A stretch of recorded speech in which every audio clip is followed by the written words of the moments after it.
Marcus, that is the name you get a job with, okay? Marcus means you're hired. Okay, my dad's name is... It's white noise, people! There's no alphabet for... You're listening to the podcast, Clean Comedy Chats with your host, Drew Davis. It's gonna be awesome and will change your life forever. You're welcome. You're welcome. Welcome back to Clean Comedy Chats. I'm your host, Drew Davis. We are on episode 4. We're still doing it. It's great. This is a podcast where I bring you a different comedian each week from the Clean Comedy Collective, which is a virtual national network of comedians. We blew up a few months ago. We went from just having a few people in Middle Tennessee to having over 200 across the world now. And really, this podcast is an excuse for me to make new friends. And maybe in the process, if you're listening to it, maybe you'll discover your new favorite comedian, and that would be great too. Before we jump in, I want to give you guys a little bit of some news updates. So we always have wonderful conversations on this podcast with the comedians, and then I started realizing after a few episodes that I only share about an hour of it on the regular line for you all to listen to. So if you join our Patreon, you can hear the longer, full versions of interviews. So like our last week's one with Brian, you only got an hour on the regular one. We have an almost 2-hour interview on him. So in our episode notes, in our website and everything, if you want to join our Patreon, you can get longer episodes. You can buy them individually, or you can be a member and just pay $5 a month and get them all forever for the rest of your life. And that's an awesome option I wanted to share with you guys. But enough about me trying to get you to join our Patreon. I'm excited about this week's episode. I'm bringing to you a new comedian, at least new to me, maybe new to you as well. She's wonderful. We have Nishy Acsell. How's it going? What is up? I used to be medium, but now I'm Excel after Right. babies, so doesn't that happen just as we get older? I feel like I believe the same is said to be true. Nishy is a first-generation Indian American comedian. She regularly performs and hosts in the world-famous Comedy Store in West Hollywood on the show Punchlines Only, and has featured for Russel Peters. Nishy's got hired by corporations to write and perform roasts. She's on Peacock TV and the first ever Netflix is a Joke Festival in 2022 as a featured comedian. From cubicle to comedy club, she's made her mark on stage. And we're going to get into all of that today in this interview. And I'm very excited. In our podcast, before we get into the nitty gritty of the comedy, we always ask people, from your perspective, beyond the bio, who is Nishy? oh boy, beyond the bio? Beyond the bio. Oh, well, half the day I'm in rags at home before I go to step on the stage, and probably food stains everywhere. That's about mom, like super hard mom life, family life. And then, writing. I have writer's rooms during the day. I do my acting stuff. So that just comes with the insanity. And then I take it all out on stage. Is stage like the therapy or the release, or at least the rejuvenation of recharging before you go back to mom and food stains the next day? Oh, well, sometimes, but I think of it as like making me even crazier, because then during the day I'm compelled to do even more outrageous things, because I'm like, oh, I could use this for stage. So, Right. Everything is it's a chess piece. That's what I love about doing stand-up is when you find yourself in bad situations or awkward situations or weird whatever, like there's a little part of the back of your brain like let's stick it out. This could be material later. That's what they teach you, right? Like when you write sketches and stuff, it's heighten, and then how does it get worse, and what Right. can you add to it that's going to make it crazier? So that we just naturally do that as comedians. We're like, we're not trying to be bad people, but it's just funnier. It's Right. so much funnier if we're right there, like ready to put little minds out, Yeah, absolutely. I feel that. So you just were at it. You literally came from a show to be on this podcast, which we really appreciate. So I thought just because this is a chat about comedy, let's talk about how was your show? Oh man. Okay. So it was one of those shows, we've all had these nights where we're like, we got to run some material. We got another bigger show coming up, and I treat every show the same, so you're still gonna get the same. But then the way that the show is set up is horrendous. It's like 25 comedians that you never heard of, and you're waiting for the headliner who's doing 7 minutes, and Right. it doesn't even make any sense. I had to wait for 15 people to go before me before I headlined this thing, and Right. I was With your appalled when I killer got up there. 7 minute headlining set. Yeah, it was. I already got the light the minute I got on stage. I'm thinking I'm not even ready. I'm not. I didn't even get into my bits. I was playing with the crowd a little bit because there was literally 1, 2, 3, 4, 5. There was 6 people in the audience, and then there was 15 comedians. So there were 26 people in the room, and 80% of the room is comedians. So it's an open mic, right? Right. Basically, that's what it sounded like. Yeah. Yeah, but then the 2 audience members in the front, they were loving it. They were so good. And it turns out, guess what?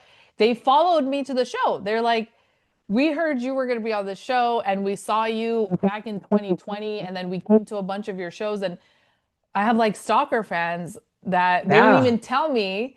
And finally they came out. They're like, we've been coming to your shows, but we didn't want to. That's so cool. And it was so weird because I'm like, I left my kids at home for this. Right. Know? That's something I've heard a lot of comedians talk about who do have kids and families is when you're figuring out which nights to go out, whether it's for shows or for open mics, like you're thinking like, is this worth leaving my family for or whatever? I mean, all I'm thinking of, is this worth leaving my couch and TV for, and usually the answer is like, it'll be here when I get back. But like, cool. Well, thanks for sharing about the show. I'm so happy for the 2 people that came and saw you. I bet you that was a really cool experience because down the line they'll probably be like, we saw her at the big shows, but we also came into that show where they locked us in the room and we got but I gained 2 new followers on Instagram. I was very happy. I feel like every +1 counts. You have now. I don't know if that stays. You have a bigger following than me, so I don't know if that stays true once you get past a certain point. But for me, 2 after a show, I'm like, we're getting there. It's happening.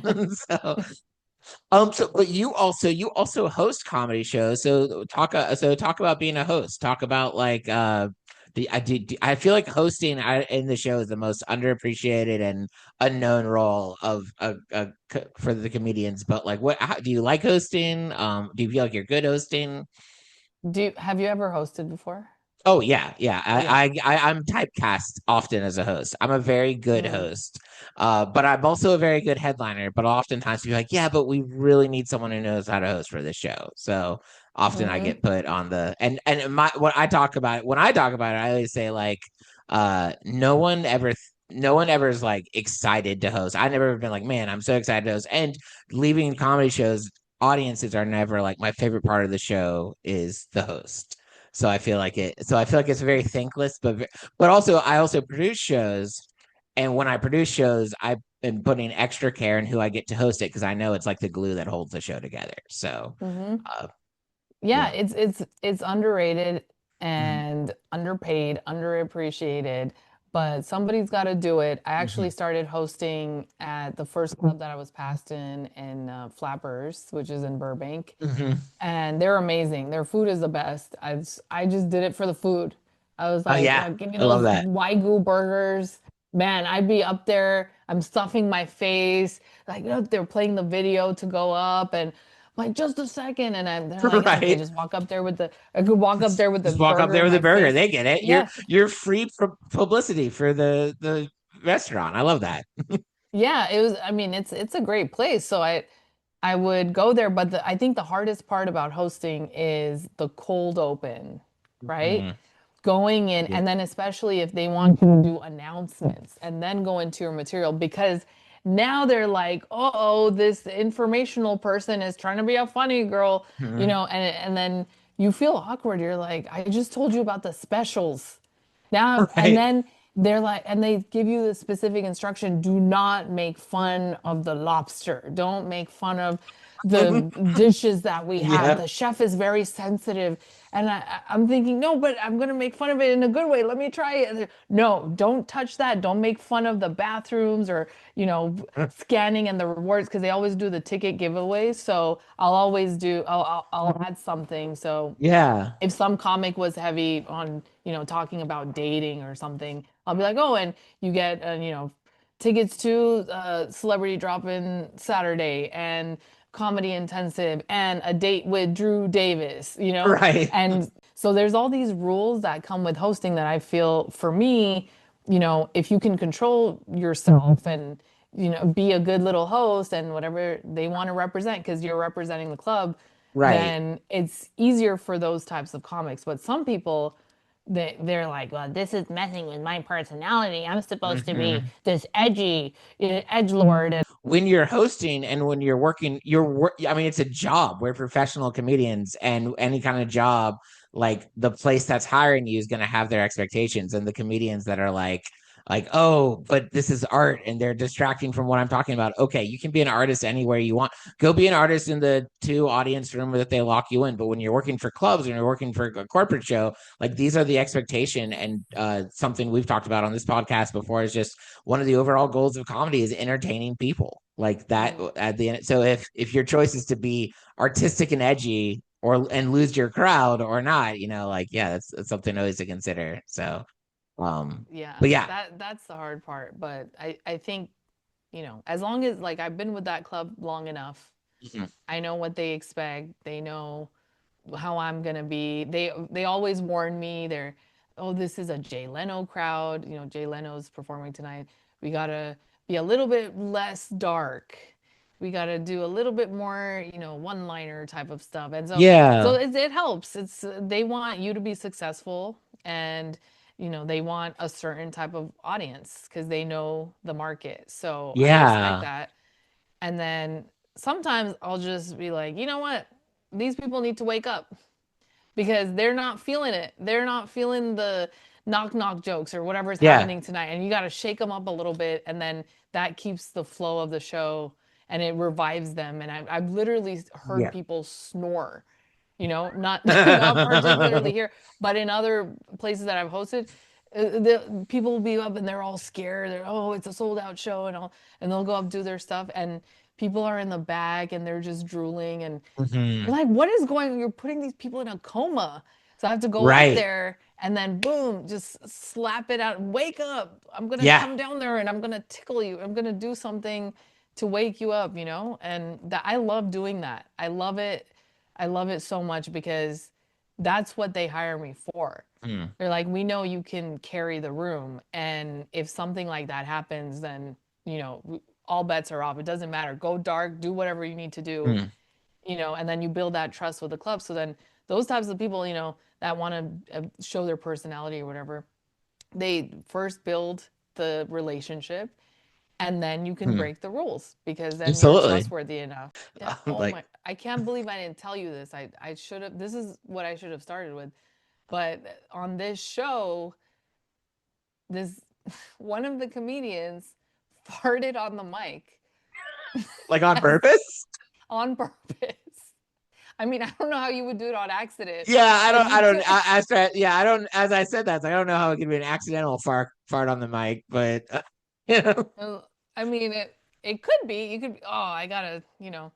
Some people like to air it out, and they grab Yeah. the mic, but no, this guy straight up He was live streaming and his Oh, girlfriend was the only one watching, and you could hear her on there say, "You're doing so good, babe." And that's I was like, "You just." hysterical and awkward. Yeah, it was so weird. Everybody was looking around. I looked in the back, their faces. Yeah, that was my next question. Was the audience like, did they like the fart on the mic? Because I feel like that would not go well. Like, No, they were looking at me with big eyes of concern. yeah. You have to touch this mic, Nishi. Right. So because you had to go out, you were towards the end or at the end. So yeah, you had to use that mic after a random dude farts I in it. always That's I always bring my Lysol. I right. always have my mini Lysol spray. If somebody does, gross bathroom humor or whatever, I will always spray the mic, and they love that Good. because they Yeah, don't want to hear that. yeah. I think that's good. I bet you they wish they could like spray their memories with some Right. kind of Lysol as well. But They could do the Men in Black flash, right? yes, Then wipe it yeah, out of their the memory. defibrillate. No, not the neuralizer. That's what it was called. Yes, there Yeah, we so go. it was a great movie. Defibrillator. After some shows, we might need that too. That's Yeah. that could be relative to a role of the host. Sometimes you have to be the defibrillator to bring the crowd back to life after Yeah, routines. that's true. So there we After a go. nice loud fart on a mic. And I'm sorry. This is like this whole episode just about this random guy farting on stage. No, the other thing that's interesting to me about this is that he was like, "Let me live stream my girlfriend," Yeah. and the fact that she's like encouraging it. Like on one hand, I've always heard that like it's a barrier you have to break in a relationship to feel comfortable farting in front of the other person. Yeah. So now On I'm thinking about stage. then on stage to do it from the audience and your live stream girlfriend, and like or maybe like what a beautiful relationship they have that they Yeah. share in live Yeah, stream that must farting be at a comedy nice. show. Yeah. That must be no. One time my husband called me while I was on stage and I was headlining, and I think I was doing like 30 minutes, and this was like 3 years ago. Hmm. And he called me and I was doing a joke about him, and Uh, I saw my phone. I was like, oh crap, he's calling right now. And they're like, answer it. And I answered it, and I put him on the mic and I was like, I'm on stage right now. And he was like, oops. And they loved him. They were like, we love him. He's so great. So he might that's have been trying cool. to do something like that where maybe organically, she said something cute on the phone and everyone's like, oh, that's so sweet. But It she would have to be pretty awesome to like build the after being the random guy that farts into a microphone. Like she would have to be exceptional for us to leave that act being like, man, what a winner. right. So, so shifting gears. Yes. I, I there's no transition on this. Sometimes I can, I'm just not. I'm not even gonna try. Speaking of farting on stage, one of the cool things in your bio was talking about how you featured for Russel Peters before. So I was wondering, how did you come into that act? Because I always think it's interesting for especially for newer comedians to hear about how you eventually get to feature for um bigger comedians. But then also like I'd love to know like what was that like, and if you have any cool, fun Russel Peters stories. Oh man, Russell Peters is amazing. He is a master. He doesn't have a notebook. All of his jokes are in his head, and he's always on. And he's such an amazing person. He, I just wrote to him, and I read his book, and his book, it resonated with me a lot because a lot of his story felt like my story. Mm. He's, Anglo Indian, and he's in this mixture of cultures of Indian here and then English and Canadian and all these things, and he has a brother and just all these different things that I felt like I was relating to him so hard, so I just wrote to him and he responded, and then we ended up going to the mall together. He's like, hey, you want to go to the mall? And we're at the Cool. mall, and he goes, I gotta go get some shoes. I'm gonna go perform in wherever in India in this weekend. And I was like, oh, okay, no big deal, India. Yeah, And yeah, of course. he's like, well, but I need some shoes for the flight. And he goes to the store and he's looking at stuff and he's like, do you want some shoes? And I was like, we just met. Do I want some shoes? I'm like, no. And he's like, are you sure? I could get you some nice shoes right now. And I was like, this guy is crazy. He's so nice and he's so generous. And then and then he invited me and my family over to Easter, and then he had his little kids, and it was just so sweet. Like everything Yeah. he did, it was like he actually cares, and he would watch my set. And I ended up featuring for him at the Brea Improv, pretty big venue. That was, I think at the time, that was the biggest show I've done. It was like, I think it's, what is like 800 people or something, or 600. Yeah. It's pretty big. and we did like the weekend of shows, and it was just amazing. His host was amazing, you know, the people on his lineup were amazing, and he's wearing this Gucci jacket, and I'm like, I really like your jacket. He's like, you want it? I'm like, no, I don't want your jacket. He's like, oh, go, you can wear it on stage or get a good video with it. And I'm like, no, I'm gonna sweat and I'm gonna make it smell bad. I don't Right. want to. I wear natural deodorant. I don't want to mess up your jacket. He's like, no, no, no, it'll look good with your pants. And I was like, no, please, this is $1,000 jacket. You keep it. And he was just like so humble, and he would be really sarcastic. Like they're all cheering and I'm coming off stage, and he's like, oh, they actually loved you. You know? And I'm like, okay. I love how he is. He's just Yeah, playful and fun, and then he would actually watch my video in the back. He's like, I was watching you, and he's like, that's this is great. Your awesome. writing is solid. And the only thing I need you to do is like he give me a little tweak in something I'm doing on the stage. And he's like, how come you're not smiling? I'm like, what? He's like, you have a nice smile, but you know, you look mean when you don't do it and you say this. And I made that little adjustment, Mm-hmm. and ever since then I was like, oh my gosh, this changed Makes my such a entire difference. presence. Yeah. Yeah. And it was so, and he's like, no, that's it. And I was like, really, that's it? And he's like, yeah, I don't have to work hard on you. And I was like, oh, Mhm. okay, well, all right, then let me have that jacket, you know, get me some Right, money. absolutely. So he's amazing. You could tell when people are at that level and they have that mindset of, you know, I'm not that I've made it or anything, but I have something to offer because I've been through this. You Hmm. know, in his book, he talks about how he would be at an open mic and some headliner would come in and read, or not at an open mic, just a show like an opener, and he would read his set list, and the headliner would discourage him and scold him even, and tell him, hey, this set sucks, where you're not going to do that on stage, that's horrible, and then he would just rip it and throw it away. Mm. And he's like, I've been there, I know what that feels like, and I'm not going to be that person to anyone. And you know, and if I see something, I'll let you know. So it was amazing just watching him, how he's built this community of people too. You know, that's really important because Yeah. I've dealt with some people that are they straight up just ignore me, you know? They Hmm. just walk in the room, oh, you don't have a name. I don't know who you are. And then they go straight to the person who's famous. Oh, hey, oh, Jay Leno. Oh my gosh. And I mean, yeah, of course they're gonna say hi to Jay Leno, but Yeah. they don't even have the decency to be like, hey, because I'll do that to anyone. I don't care who you are. I'll say hi to Hmm. every single person, you know? And he showed me how people and how much respect he gets from people because he treats them like they're at his level, and it's astounding. He's on the cover of Rolling Stones for comedy. You know, he's Yeah. literally a comedy rock star, and then he's just like, hey Nisha, you want some sneakers? I'm going to the Right. mall. I'm That's like, so cool. yeah.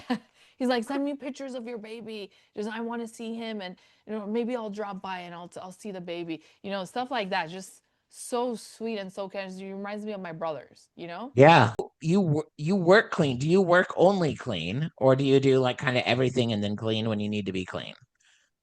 Or do you I'm prefer usually clean? pretty clean. Pretty. I don't really have anything grotesque in my act, you know. Hmm. It's not completely family in terms of it's I can go really dark, but I prefer to stay on the cleaner side. Sometimes rooms ask for that. Hmm. They say we want blue, and I'm like, okay, I can come Yeah. up with that, and I'm fine with it. And you know, we're all blue sometimes. It doesn't Yeah. matter. So yeah, so I mean, for me, it's more of it, if it resonates with what my overall, you know, material, my body of material, if you want to call it, then Mm. I'm gonna go that way. But for me, it's not really about clean or dirty because, you know, my content is just my content. It's about my life. And I'm not Yeah. gonna I wouldn't share something that I would be uncomfortable listening to, you know? So sometimes people Absolutely. share Yeah. too much, and I'm like, I can't. Right? There's Now I not. know. Yeah, I can't run out of the room fast enough when that happens because I get so.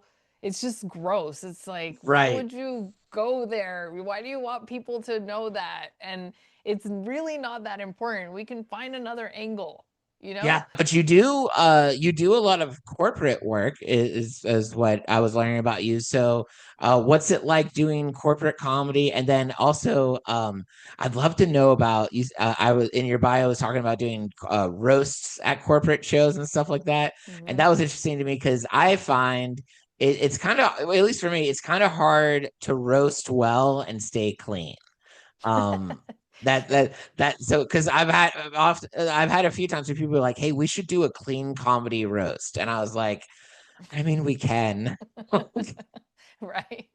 Yeah.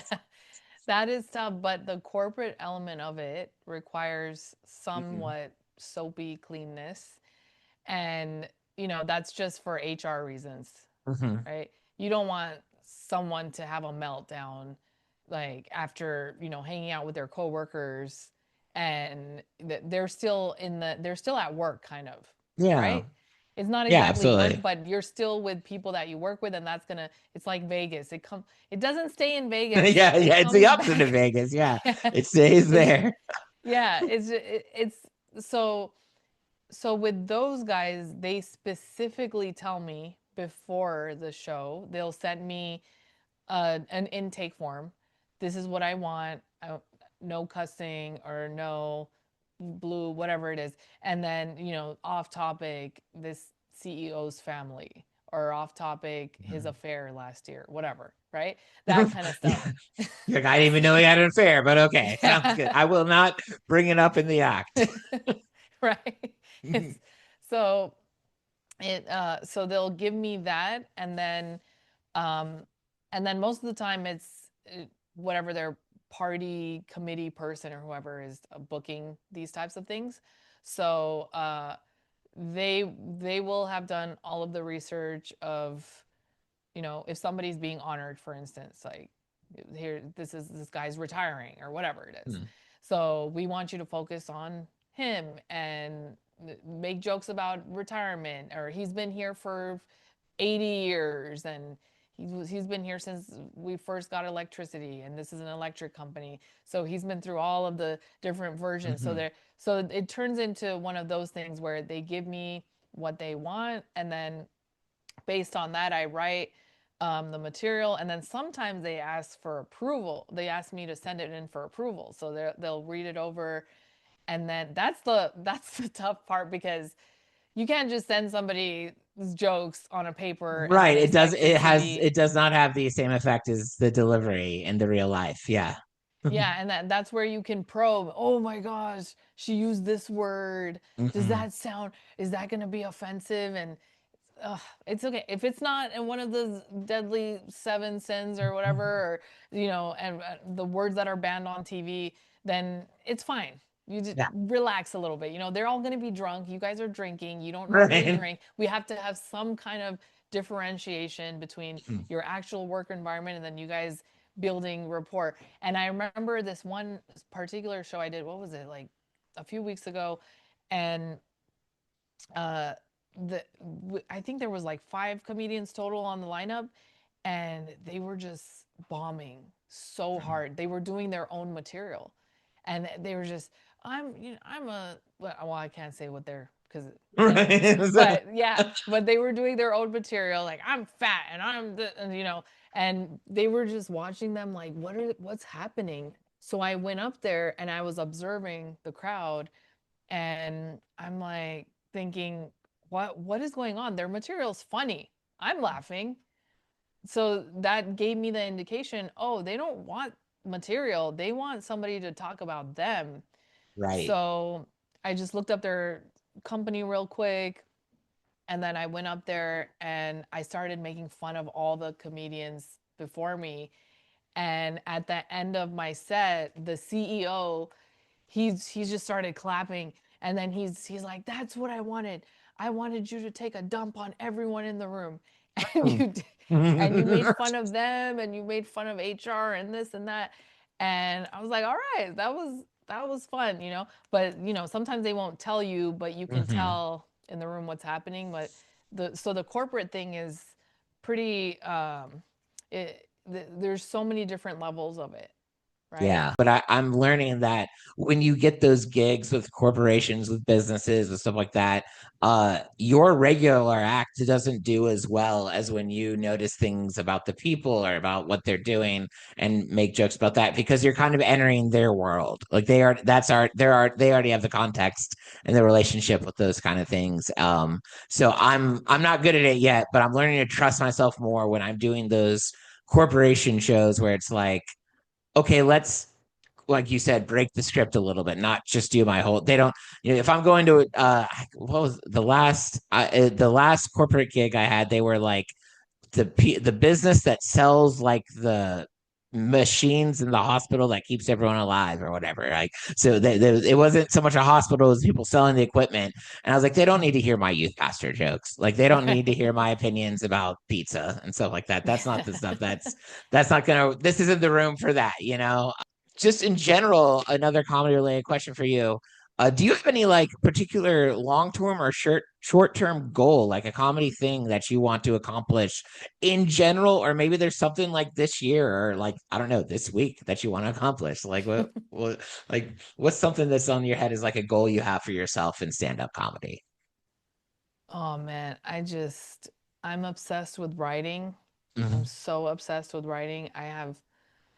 I feel like I have not been able to just go through all of my material and put it into a giant 1 hour thing, Hmm. like a whole, just start to finish a show, and I Yeah. have, I did do like, I have 50 minutes that I did, but that was 2 years ago. Mhm. So now I'm developing this whole new thing with everything from topical, family, Yeah. cultural, America, some political, a little bit. I'm leaning in, I'm like trying Hmm. it out.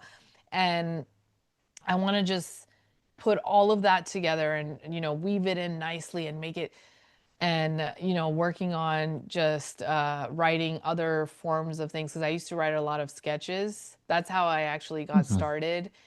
And when I auditioned for Second City, they put me on their sketch team and we had a review every month and it was so much fun. You're at the writers table, you're Yeah, that's writing, awesome. getting ideas and putting them together, and I love that because that turns into a show. It could be a Mhm. sitcom, it could be the premise for something that is long running. So ultimately that's my goal. I want to be able to give some kind of body of work where it's recorded, not necessarily just me doing stand up and then I have an hour special. Yeah, anyone can Hmm. do that now, right? You can produce that, Yeah, but developing a movie or a sitcom, oh my gosh, that would be so that cool. feels, yeah, it's I've just so fun and cool. And then you really get into characters and flesh everything Mhm. out and mine every little joke and everyone's personality and put it all Yeah, together and see people just well, how did you come up with this and how, so I've been delving in that, and ultimately like I want to, I'm as with the limited time I have and the whatever I get, if I find a pen and I have a joke, I'm going to write it on my hand if I don't have paper, and then piece it Mhm. together at the end of the day. So that's what I'm working on right now. And and also, uh besides the whole hour thing, I want to do more character stuff because I think that stuff is super funny. Every single time anyone mentions anything funny, they always say, "Oh, the guy with the who lives in the van by the river." Or, Mhm. it's always a person. It's never, "Oh, this joke was the funniest joke I've ever heard." Yeah. Nobody says that really. Sometimes, but it's always based in some type of person that did something silly, and people love silly. And Yeah. you know to get out of that cerebral thinking of, it's so formulaic, here's a setup, here's a punchline, boom, that's hilarious and it's clever, Mhm. haha. But building the entire person around that is such a genius thing. Larry David did it. He was himself, and then he improvised everything in his show. And he would give the actors an outline and then say, well, this is what I want Cheryl to do. I want her to be mad at Larry for lying to her about this dumb thing. And then they never had any lines. And they just They make it up, just, and it was so yeah. real and raw. But then in that, they found characters, and it turned into this beautiful thing. Oh my gosh, I love that show. I binge that show all the time because he's such a genius. He just goes off Mhm. on whatever, and then it turns into a giant storyline. And you're like, how did, I mean, imagine if he only did stand up. How disappointing would that be, Yeah, right? that's a really good point. I can't wait when your sitcom comes out, and I will be like, yeah, we started talking about it in my podcast on the fourth episode. You could almost say that was the foundation of what I will name drop so hard, and everyone will know I'm name dropping though, because I always do it, but I always admit that I do it. So I would love to hear more about because in your bio you talk about from cubicle to comedian, and then you talk, and I think you even say like I could tell you about my job and the NBA, but that's all boring stuff. Nobody cares about. Well, and then I read that. I was like, I care about it. I want to know. So like, so what? Are you full time entertainment now, or do you still have a day job? And I also know mom is a pretty significant day job as well. But or parent. But and then like yeah, what's your MBA or like your career pre comedy? And do you feel like that's helped shape you as a comedian? Well, man, pre-comedy, I was a mess. I was stuck in things that I had no business in. Hmm. Cybersecurity, why would anyone trust me? I don't even know my own password. Why would you trust me with an entire organization? Oh, You know I what I don't mean? know. I just look Indian so I can do your passwords for you. It was absurd. Like you guys do not know how to read people. Why did you give me this job? And actually I ended up leaving the job. There was a lot of bad things that happened there. Mhm. There was like a workplace shooting that happened, Oh my, and I was on a 4-hour lunch break, so I was fine. But that's everybody good. else was stuck in their cubicles, and I'm like, I'm not gonna. It's my friend's birthday. We're going to Chili's, and we're gonna spend time. We're gonna have fun. And we found out when it was like on the news at the Mm. restaurant, and we're like, oh my gosh, what is happening? And so it turned into this whole thing, and then after that, nobody recovered, and the job was like I said, I had no business doing any of that stuff. It was somebody with really high level of organizational, brain data analysis skills would be able to do something like that, but it was too much for me. I ended up getting hives and Oh yeah, going because to a like the doctor. stress induced and or anxiety or whatever. Yeah. Wow. Yeah, and that had never happened to me Mhm. before, ever. I went to the doctor midday because I was itchy everywhere and red bumps, and the doctor asked me, "Did you have lunch today? Did you have shrimp?" Because I'm allergic to shrimp. Mhm. And I was like, no, I was just at the cubicle and I'm like passing out. I'm talking about it. And he's like, oh, does your boss? And I'm like, don't say that word. And I started getting even itchier. And he's like, I think you're allergic to your job. And I was like, Yeah. what? And he's like, you're gonna kill yourself if you stay there. And I was like, what are you talking about? He's like, every time I talk about your boss or your job, you're fainting and you're breaking out into hives Mm. everywhere. And I did feel ill. I felt like I had a fever. I couldn't spend one more day there. And Yeah. and I just and I went to this improv class, and I remember feeling alive at the end of the night. I couldn't go to sleep, and everybody kept asking me, "Do you have acting experience? How did you? Why are you so funny on stage? It's like you have stage presence." Well, I always loved public speaking. That was Mm. never something scary for me, and I actually loved doing presentations. That was the only thing that I loved Mhm. about the job, and then, so after experimenting with improv, I thought, let me give it a try because I feel like my childhood dreams of creative writing, where I used to win all these contests for creative writing when I was little, And my parents were like, that's not going to make any money. What are you doing? You have to do math. That kind of thing Mhm. creeped in, and it took out all of this, sucked out all the life out of me as an artist. I felt the angst trapped, and so I switched over. And my husband is great. He's like, yeah, you're funny. He loves me. He loves Mhm. it when I make him laugh. And so he's like, I'm fine with this. So he enabled me to, continue my thing, despite having, kids and everything. Like, he makes Mhm. time for it. And so, so the cubicle was like a jail cell for me. It was sad. My cubicle, I didn't even have anything but a laptop in there. I didn't want to decorate it. I Mhm. didn't want to place myself where, if they told me I was fired, I could just walk out without anything in my hands.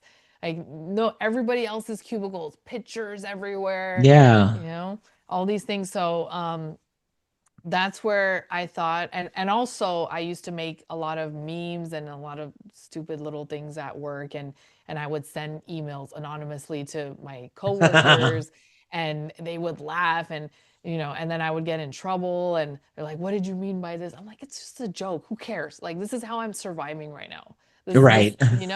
this I have some kind of output."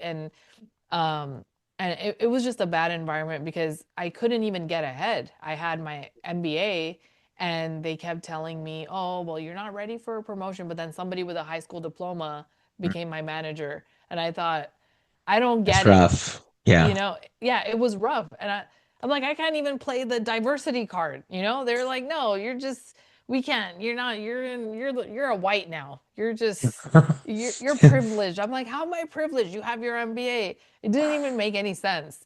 So, um, Man, yeah. yeah, the manager I had, he sounded like Puss in Boots, like Hmm. The, Antonio the cat from Shrek. Yeah. Banderas. Okay. And he was like, why are you late? I don't even know how to do but he That would be was like, pretty good. I'll you give were that one late a good two 8 to 10. minutes. Yeah. To It is 8:32 and you were here. Yeah, and I was like, dude, 2 minutes. And he would have staring contests with me. He would just stand there, stare me down, just so I could be like, I'll do whatever you want, Antonio Banderas. And Yeah. it was weird. It was such a weird environment. They were trying to intimidate me. They were belittling me. I was using big words that were way too big for them. And then they would write me up for that. You are using words that are 5 syllables. Like, we're in information technology. What? Wow. How do See, you that's want that's why we should be dropping literacy as soon as possible so we don't get written up at work. Seriously, right? Be dumber so I can control you better. Hmm. You're too Oof. smart for Yeah. me to Yeah. control. It's just Yeah. creepy stuff like that. Like, I didn't understand what is the goal of an organization that's keeping somebody who actually has potential down? Yeah. And I thought, I got to do my own thing, and the only thing I'm good at is writing and jokes, and that's it. And Hmm. I know I'm good at making friends, and that's what people rely on me for in a tough room. At funerals, I'll make them laugh. Stuff that Hmm. I'm used to. So I thought, I'm gonna go, and I'm just gonna give it my all. I'm not even gonna look back, and Hmm. and I've been just going at it fully. Yeah. And I love that. But I'm wondering, are there things outside of comedy that are like life-giving for you? Like when you're not performing, when you're not doing everything that you do with entertainment, like where do you find ways to recharge and, you know, oh well, I have my handy dandy Bible yeah, that I was like, it was the font was backwards on it's the Zoom call. well, I was like, it's Hebrew. It's so backwards. Yeah. So okay, yeah. I was like, I don't know. It looks good. you're like, she's illiterate. She can't hold a book. No, this is how I recharge. Literally, I mean, this has changed my life. The word of God. This is my Mhm. commercial right here. The There we word go. I of love God it.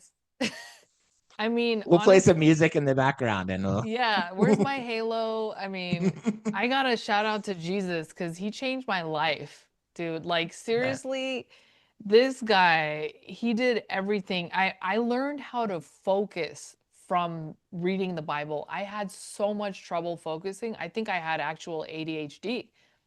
I couldn't focus. I couldn't get through anything unless it was super interesting. I couldn't even read the Bible. I went through the Bible 3 years in a row. I read it from start to finish, chronological order. I did all the drawing out all the meanings of everything, and now I have this Hebrew version, so I know exactly what stuff means. And I know for a fact that God showed me how to focus and hyper focus and also rest in that. Mhm. And when I do that, I have like this peace and I have this vision, and he gives me, hope for the future. And I write in my journal. And I know he said no writing and stuff, but this is not like jokes. This is, sometimes it's jokes, Yeah, but yeah. it'll be, things that, stuff is bugging me or whatever is happening. And then I'm like, okay, let's figure this out. And so I have so much peace with that, and it brings me so much life every single day. I feel Love that. rejuvenated. So that's how I recharge. And then I literally just can't shut up. I call my friends, I talk on the phone. I'm like, I love just hanging out with people. That's where I get my energy. Like, I'm one of those crazy people. I'll be super tired, but if you call me and we talk, and I'm not gonna stop talking, and then I'm gonna bug my husband later because I'm all recharged, and I'm Yep. like, guess what my friend said, and then oh, listen, and then he's like trying to stay awake, and He's not one trying. of those people. He's decharging. Yeah, he's like, I need my alone time with Joe Rogan. Okay, Oh. I'm sorry, I shouldn't have had that reaction. But okay, that's fair. No, it's just like some people plug in, some people unplug, and I don't like to be, I can't just be on my phone. It makes me really tired, but I get a big spark out of connection. And so I'll literally I'm texting people, calling people, and that I love watching movies. I love thrillers with a really spicy twist, because I know I've Okay. done like screenwriting and stuff, so Yeah. I can figure out a movie. And it really bothers me because I'll figure out the movie in the first like Mhm. 15, 20 minutes. Oh, this is gonna happen. This guy's gonna die Yeah. or whatever, you know? But so when there's just like a juicy, limited series or anything where I can't figure it out, oh my gosh, I love that, because I'm like, surprise me. My family is still Muslim. Okay, I'm the first Christian. If you want to pause, they'll hear you. Still undercover. Okay. I came out to my parents, and it's harder to come out as a Christian than it is to come out gay. Because they were like, what are you talking about? You want Jesus? And I'm like, yes, I love Jesus. And they're like, we know Jesus. He lives on Hollywood and Sunset. Smells like pee. I'm like, no, the real Jesus. I like the real Jesus because he lets me eat bacon.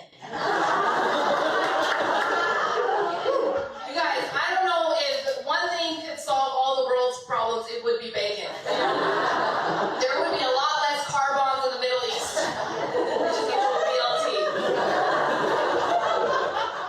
Well, before we wrap up, we have one more section of the show, of the podcast, which is where you help me pick out a few questions that fans sent in. So I poll people on Threads, Facebook, and Instagram, and basically they can send us any questions for me to ask comedians. It can be about comedy, it can be about not comedy. I don't put any parameters. I don't add the bad ones. Some people, but basically, I have a list, and and anyone listening, if you feel like it, you can comment on whatever you're on right now, and add your question to the list, and we'll get it for the next episodes. But basically, Nishi, if you could give me a number between 1 and 33, and that'll dictate what question we're going to ask you. Okay, let's do 20. 20. All right. This one comes from Facebook, from Joe Whitey, who's also in the Clean Comedy Collective. And her question is, who is your comedy inspiration? Oh my gosh, I think I know her. Oh, I yeah. love her. Yeah. Yeah, she's delightful. Joe? we're Thanks gonna have for her on the. the. You're gonna have her on it? Yeah, we'll have her. She has filled out the form that helps me know to ask her to be on the podcast. We haven't picked out when yet, but we will have her on an episode. So, Oh, she's such a sweetheart. mhm. Oh my gosh, Joe. Okay, what is wait, what was the question again? Sorry. It was so good. You're so like, oh, I know her. The I know. question was who is your comedy Oh, inspiration? oh my gosh. My inspiration, don't judge me. I won't. My Judgment my free zone. my inspiration is Cartman from South Park. I Okay. love Cartman. He goes against everything everyone believes in, and he finds his own way. I love him. As Yeah. far as comedians, like stand-up comedians, um, oh man, I really, I really like Pete Holmes a lot. Me too. He is, he's amazing. The way that he's like this dorky, goofy, just likable person. He's harmless. And then Hmm. he gives you like this strong punchline and you're like, Yeah. wow, he's also a genius and he looks Yeah. harmless, but he's actually vicious with that mic. And Hmm. I mean, I watched all of his stuff and um his sitcom I was love that. I love hilarious. that sitcom literally was an instrumental part for me giving myself permission to pursue comedy more as a youth pastor. I Wow. was yeah. So yeah, it was a big deal for me. And also really funny and a good story. Like it's a great show. Yeah, it's a great show. It was filled with punchlines. I was Hmm. laughing. I mean, the just having Artie laying on there, I was like, "Oh my gosh, this is the Hmm. best thing that could have." They're just the back and forth between the characters. I learned a lot Hmm. watching that show, and that's actually what made me want to write a sitcom. All right, let's do one more question. 1 through 32. 25. All right, 25. From Facebook, Joe Hofswell, who is a comedian. He's taken a few of my classes. He's a really cool guy. And he says, um, okay, what was the moment you realized you wanted to do clean comedy? I know it. The moment that they told me how much they're gonna pay me for it. That's Absolutely. Nothing wrong That's with when I that. was like, yes, my first headlining Mhm. gig was a church, and I was thinking about it. Hey, I can actually do clean. I don't even cuss. I don't even Mhm. do any.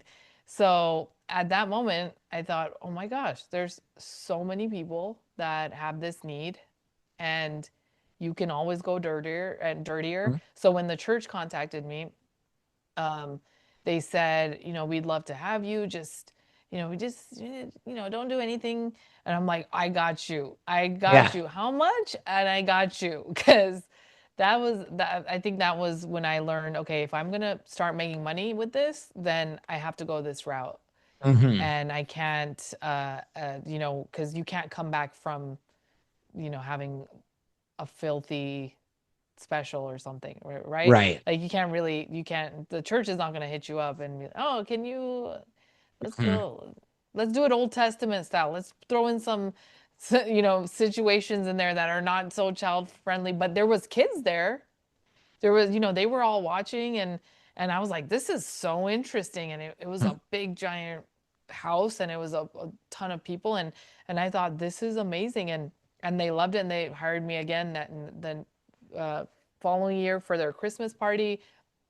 And, they just kept hiring me. So I thought, this is awesome. And I did that. And then I went to do like, what was it? It was an Indian party. And it was, I don't know exactly what, I still don't understand what the event was, but the girl Hmm. was all, it was so sweet. It was like this little girl's sweet 16 or something. And she's all dressed up and, and then I was like emceeing, telling people where to go. And then I did a whole hour there Oh, that's and it was cool. squeaky clean. And so after that, I was like, all right, this is really paying really well. Hmm. And, It does. and that's what I need to do because I can't be, you know, I can't be wasting time and money.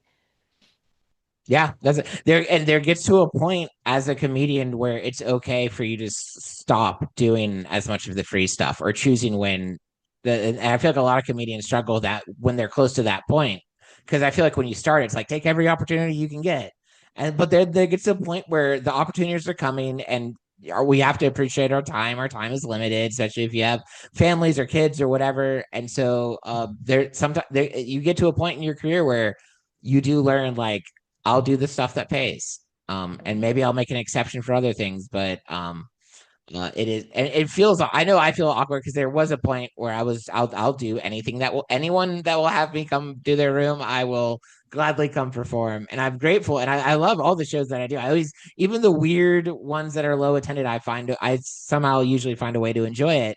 But there got to a point where I had to be like, look, if I'm gonna, if I'm gonna take time off of work, or if I'm gonna drive this far, or if I'm gonna like, you got to pay me. And what I've learned is people I thought that was going to go off worse than it did. People are like, we get it. That's totally cool. And usually you get paid. So that's a good thing. So, well, this was a wonderful interview. Thank you so much for joining us and chatting. And I feel like we have a lot of similarities, and just I've enjoyed our chat. Is there anything you'd like to plug? Any website, social media, upcoming events, things that we can direct our audiences to? Yeah, I mean, they're all in LA. I have a bunch of shows in LA, but if you need a clean comedian or a roast for your CEOs, because you want to roast your CEO, but you can't do it yourself because you're gonna get fired. Let me do it. And I'm just I have my calendar open because I just had my baby, right? So I haven't really booked a lot of like my schedule up because there's a whole thing that you have to deal with if you ever decide to have kids. It's like, you gotta feed them, and oh my gosh, like all these things that, like how Sounds are they so not just eating? demanding. Yeah. It's not that hard. Figure it out.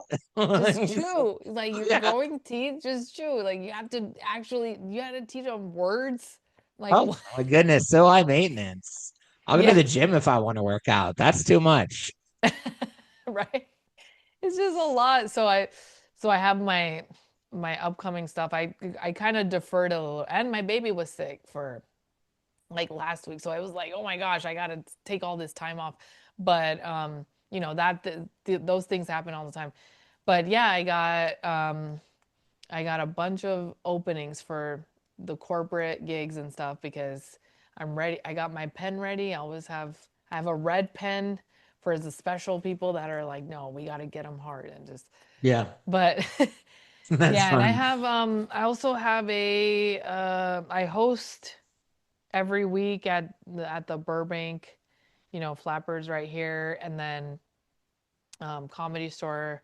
My show is we're gonna keep it going in the spring coming up, and yeah, and then I post everything on my social media for if you want to know where I'm at. It's on Instagram at Nishy Acsell, XL like extra large. I love that. And we, of course, everyone knows, or at least I say it every week. I hope you know it.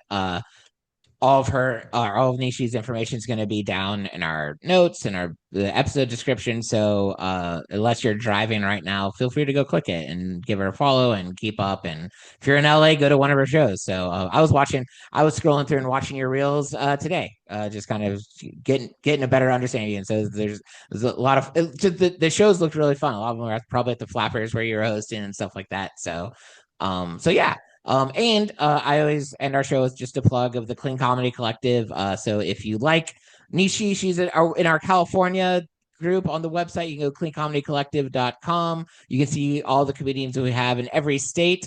Maybe there's one near you that you want to check out, and they're all really funny. And so you might discover your new favorite comedian that way.